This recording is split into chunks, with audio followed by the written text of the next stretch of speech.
সত্যি বলছি, একদিন বানিয়ে খেলে আবারও বানিয়ে খেতে ইচ্ছে করবে। বাইরে হবে সুন্দর সোনালি ও হালকা মুচমুচে, আর ভেতরে থাকবে নরম ও তুলতুলে। খুব কম উপকরণে খুব সহজেই তৈরি করা যায় এই নাস্তাটি। সাথে থাকছে জাল মজাদার চাটনি, যা এই নাস্তার স্বাদকে আরও বাড়িয়ে দিবে। তাহলে আর দেরি কেন, চলুন ধাপে ধাপে দেখে নেওয়া যাক কীভাবে বাড়িতেই তৈরি করবেন এই অসাধারণ সুস্বাদু নাস্তাটি। প্রথমেই একটি বাটির মধ্যে ছোট বাটি মেপে দিয়ে দিলাম 1 বাটি সুজি আর 1 বাটি ময়দা। যেই বাটি মেপে আমি সুজি আর ময়দা নিয়েছি, সেই বাটি মেপে হাফ বাটি পরিমাণ টক দই দিয়ে দিলাম। আপনারা চাইলে এখানে মেজারমেন্ট কাপে মেপে 1 কাপ সুজি আর 1 কাপ ময়দা আর হাফ কাপ পরিমাণ টক দই দিতে পারেন। আমি ছোট বাটি মেপে এখানে ব্যবহার করেছি। তারপর আমি হাফ বাটি পরিমাণ পানি দিয়ে খুব ভালোভাবে সব কিছু একসাথে মিশিয়ে নিলাম। এবার ঢেকে রেখে দিব প্রায় 15 মিনিটের মতো। আর এদিকে আমি চাটনি তৈরি করার জন্য এখানে প্রায় 6টির মতো শুকনো মরিচ নিয়ে পানি দিয়ে ভালো করে ভিজিয়ে রাখছি। এতে করে এই মরিচটা নরম হয়ে যাবে। চাটনি তৈরিতে এই মরিচটা ব্যবহার করব। এই যে 15 মিনিট পর চলে এসেছি, দেখি সুজিটা একদম ভালোভাবে সফট হয়ে গিয়েছে। এবার এখানে আমি একে একে বাকি উপকরণগুলো দিয়ে দিব। প্রথমেই দিয়ে দিচ্ছি কাঁচামরিচ কুচি। আমি এখানে 2টি মিডিয়াম সাইজের কাঁচামরিচ একদম মিহি কুচি করে দিয়ে দিয়েছি। আপনারা আপনাদের টেস্ট অনুযায়ী এখানে মরিচটা ব্যবহার করতে পারেন। দিয়ে দিলাম স্বাদ অনুযায়ী লবণ। এবার দিয়ে দিচ্ছি আস্ত জিরা হাফ চা চামচ পরিমাণ।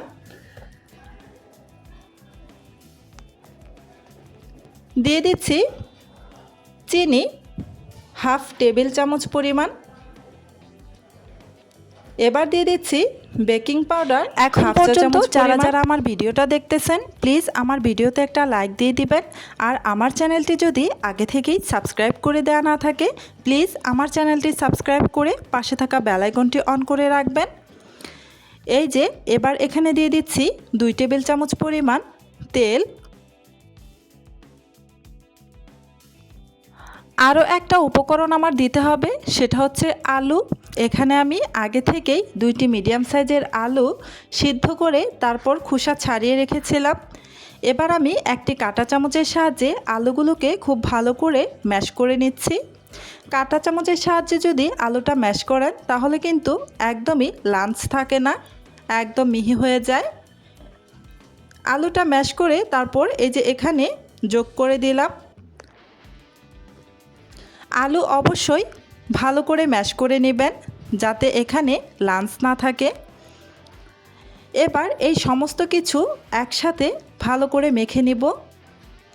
সমস্ত উপকরণ এখানে দেওয়া হয়ে গিয়েছে, তাই ভালো করে এবার মেখে নেওয়ার পালা।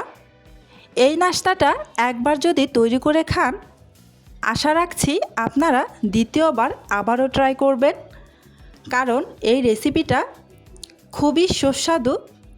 একদম নতুন ধরনের একটা রেসিপি, আর বানানো একদমই সহজ। আপনারা দেখে নিশ্চয়ই বুঝতেই পারছেন। এই যে ভালো করে মাখানো হয়ে গিয়েছে। এবার চলে আসলাম চুলায়। চুলায় একটা প্যান বসিয়ে দিয়েছি। প্যানের মধ্যে দিয়ে দিব কিছুটা তেল। এই নাস্তাটা ভাজার জন্য খুব বেশি তেলেরও প্রয়োজন নেই। আমি কিছু পরিমাণ তেল দিয়েছি, প্রায় 2 টেবিল চামচের মতো। তেলটা ভালো করে গরম হতে থাক, আর এদিকে আমি নাস্তাগুলো বানিয়ে নেব। নাস্তাটা বানানোর জন্য 2 হাত খুব ভালোভাবে ধুয়ে তারপর মুছে সামান্য একটু তেল মেখে নিয়েছি। এতে করে নাস্তা বানানো খুবই সহজ হবে, হাতের মধ্যে লেগে যাবে না। এই যে প্রথমে ছোট একটা লেচির মতো কেটে তারপর 2 হাতের সাহায্যে প্রথমে গোল করে তারপর আঙ্গুলের সাহায্যে প্রেস করে চেপটা করে নিলাম। এই যে পিঠার শেপ দিয়ে দিলাম। এভাবে করেই আমি বাকি সবগুলো বানিয়ে তেলের মধ্যে ছেড়ে দেব।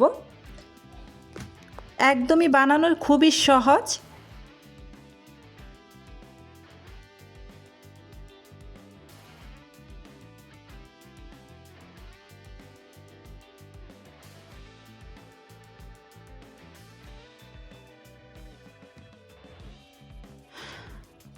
কিছু পরিমাণে এখানে নাস্তা তৈরি করে দিয়ে দিয়েছি তেলের মধ্যে। যতগুলো আমার এই প্যানের মধ্যে জায়গা ধরেছে ততগুলোই দিয়ে দিয়েছি। চুলার আঁচ মিডিয়ামে রেখে উল্টে পাল্টে এই নাস্তাগুলোকে সুন্দর কালার হওয়া পর্যন্ত ভেজে নেব। তবে চুলার আঁচ একদম বাড়িয়ে দেওয়া যাবে না, আবার একদম লো আঁচেও ভাজার দরকার নেই। চুলার আঁচ মিডিয়াম টু লো আঁচের মাঝামাঝিতে রেখে অথবা মিডিয়াম আঁচে রেখে নাস্তাগুলোকে ভেজে নেবেন। এই যে আমি কিছুক্ষণ পরপরই উল্টে পাল্টে নাস্তাগুলোকে ভেজে নিচ্ছি। আমার এই নাস্তাগুলোর মধ্যে দুইটি নাস্তা খুব সুন্দর কালার চলে এসেছে, তাই নামিয়ে নিলাম। এই যে আরও একটি কালার চলে আসছে, তাই সেটাকেও নামিয়ে নিলাম। এবার এই দুটোকে আরও কিছুক্ষণ ভেজে নিব, যতক্ষণ না খুব সুন্দর একটা কালার না আসছে।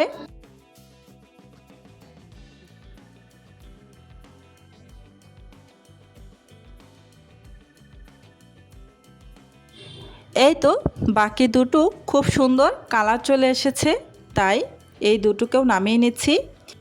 সেম প্রসেসেই আমি বাকি নাস্তাগুলোকেও ভেজে নেব।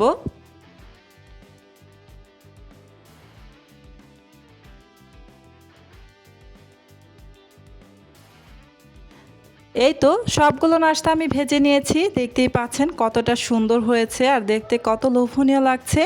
এবার আমি এই নাস্তাটা খাওয়ার জন্য একটা চাটনি রেডি করে নেব।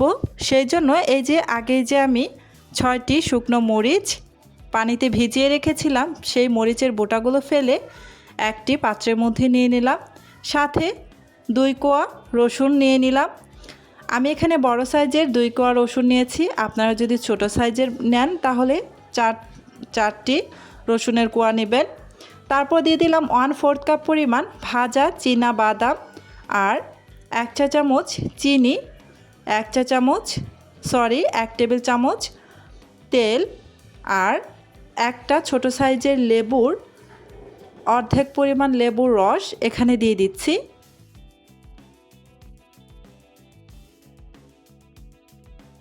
এবার এখানে সামান্য একটু পানি দিয়ে দিচ্ছি, আর এখানে আমি স্বাদ অনুযায়ী লবণ দিয়ে দিয়েছিলাম, সেটা ভিডিওটা স্কিপ হয়ে গিয়েছে। আপনারা এখানে সামান্য লবণ দিয়ে দিবেন স্বাদ অনুযায়ী।